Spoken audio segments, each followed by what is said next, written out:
Good evening, I'm Jeff Lyons. This is the 14First Alert Weather Show at 9 o'clock here. We're already up to Thursday night, June 26th, and we are ready to get into the weekend here, maybe with some thunderstorms and some slightly cooler temperatures behind those storms.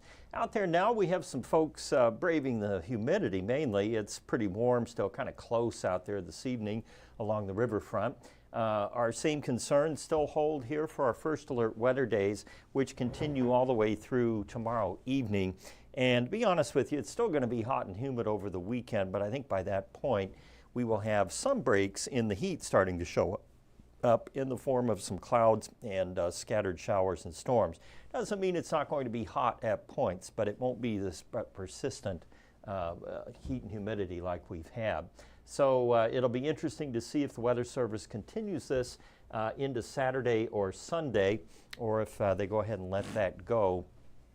Either way, we will see temperatures in the lower 90s on Saturday and Sunday, and lows dropping down into the lower 70s. So we still haven't quite overcome the humidity enough to really cool down overnight, and that's why these days have been particularly warm and humid. Heat index forecast here through the weekend still looking a lot like it looked all week long, triple digits. And the impacts from the heat and humidity combination do start to moderate a little bit here Saturday, Sunday. And then by early next week, as the cold front comes in, we will then be looking at minor impacts from the heat, which is where we want to be, not at major or, horrendous or whatever that top one was. The storm risk is still pretty low for us, even with the heat. There have been some storms to our north, up in Wisconsin, northern Illinois, but for here in the tri-state, we won't really have the right dynamics to generate severe weather. At least it doesn't look like it right now through the weekend. You need shear. We've got the heat, of course, and the energy and the moisture, but you need shear and lift thrown in there too to really get things rolling. Nothing on the radar now. We had some thunderstorms earlier over around Owensboro, but they dissipated before causing too much trouble out there at Romp. And you see a few warnings up here in Wisconsin and that line of storms down over northern Missouri, but generally pretty quiet night out there.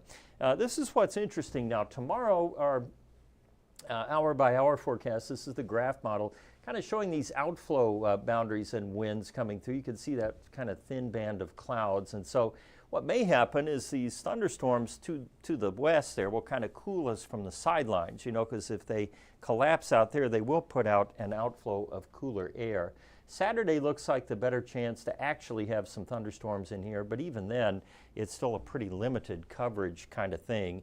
And through the weekend and into next week, the GFS has started to pull back on potential rainfall. Remember last night it was showing around an inch, so maybe a little less confidence that we're going to get any meaningful rain out of the next couple of weather systems. Still quite balmy every place here in the Midwest. 85 in Indy, 86 now at the airport in Evansville, 88 in St. Louis.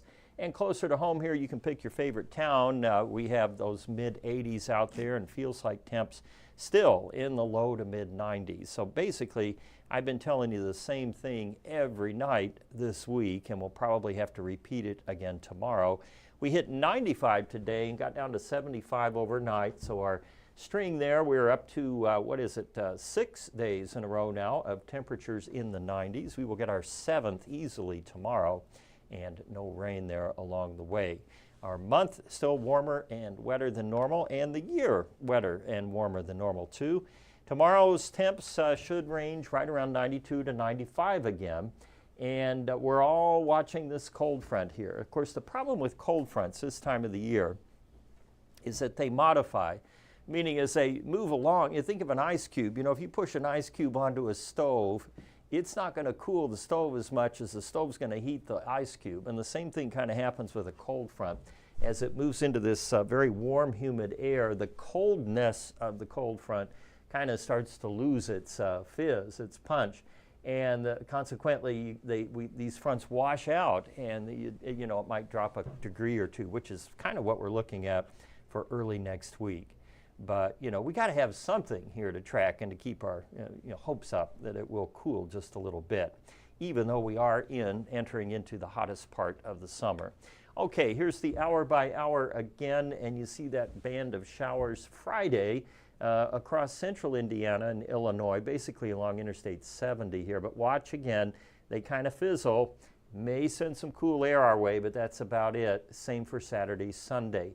Next week, we have a much better shot there at getting some thunderstorms in place. Let me go back to the European model. There it is. I think I overshot it.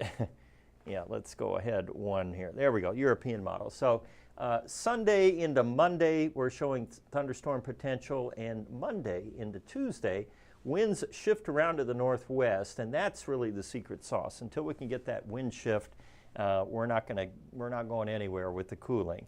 But that should happen Monday night and Tuesday. 75 tonight, and we will take it up to 94 tomorrow. It's going to be hot and humid, of course. And the 7-day forecast, better chances for rain over the weekend. Don't cancel your plans, so it's not going to be a washout. But there will be some showers and storms there, particularly on Monday. That kind of looks like the day it all comes to a head here with our heat wave.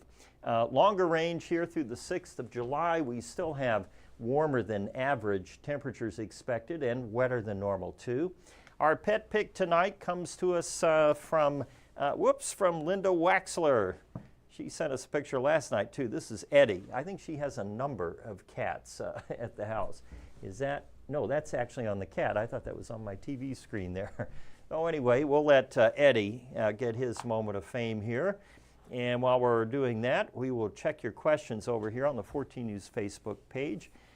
Jeff Miller says, good evening. Patty Miller's on there tonight. Janet Stapleton, Paula Schaefer, Jeanette Rice. Yard is mowed, so let it rain. Yeah, I toughed it out and mowed mine this morning. I couldn't get out until 10 to do it.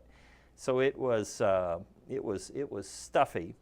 Lacey Martin, we need new graphics at the station. Do you mean you don't like the quality of these, or you want some that are cooler? Let's see. Thoughts on heat lightning? Well, heat lightning is kind of a misnomer, right? It has nothing to do with heat. It's a distant thunderstorm. You can't hear the thunder oftentimes with heat lightning because it's just a distant thunderstorm.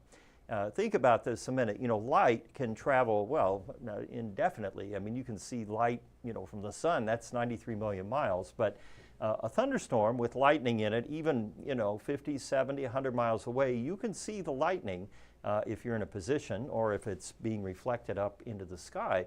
And so with that, oftentimes in the summer, when we have a line of thunderstorms somewhere, you will see the lightning but not be able to hear thunder. Thunder only travels about 8 to 10 miles at the very most. And so heat lightning is just the reflection of lightning off at a storm that you cannot hear. Okay? And we might hear a little or see a little heat lightning in the next couple days because there will be some storms out and about. Cheyenne Hammond sent in some more pet picks. All right, good. Yeah, we need to restock the coffers back there. Any concerns for stronger storms to start next week? Well, that's a valid question. Right now, it's not looking like things are, going to clash and have that a lot of the ingredients that we would need for severe weather, widespread severe weather on Monday. By that, I mean lift and shear and of course cape or heat, the energy that we use for thunderstorms. Now, we will probably get some thunderstorms when this cold front comes through, but as I mentioned before, if the front modifies and it's not that much cooler over there and there's not a lot of lift, then yeah, it'll be a big nothing burger when it comes through. But we can't let our guard down either. Right now, there's no outlook from the Storm Prediction Center for Monday for here, okay? All right. Jared Verwain had a heat stroke. I'm sorry to hear that. I hope you are okay. Paula Schaefer, which comes first, thunder or lightning? Lightning, right? You got to have the lightning to generate the thunder. Thunder is the sound that of the lightning shock wave coming through. It heats up the atmosphere very rapidly and then causes a shock wave to go out. So yeah, you need lightning first, then thunder. Who else had questions, comments? Lacey is going to watch Wave in Louisville and watch Kevin Harned. Well, I suggest that. We're all on the same team here. Wave is our sister station up in Louisville. I don't know exactly where you live here, but if you're in the immediate tri-state area, you can tune either way. I mean, obviously online, you can watch anybody you want. But our area is basically responsible right up to Louisville's counties, and that would include like Orange and in Indiana, be Crawford and Harrison counties that way. So our last county that we're responsible for is Perry and Du Bois in Indiana, and Hancock and Ohio in Kentucky. All right. And Linda Hipschman is here on time. Well, that's good. All right.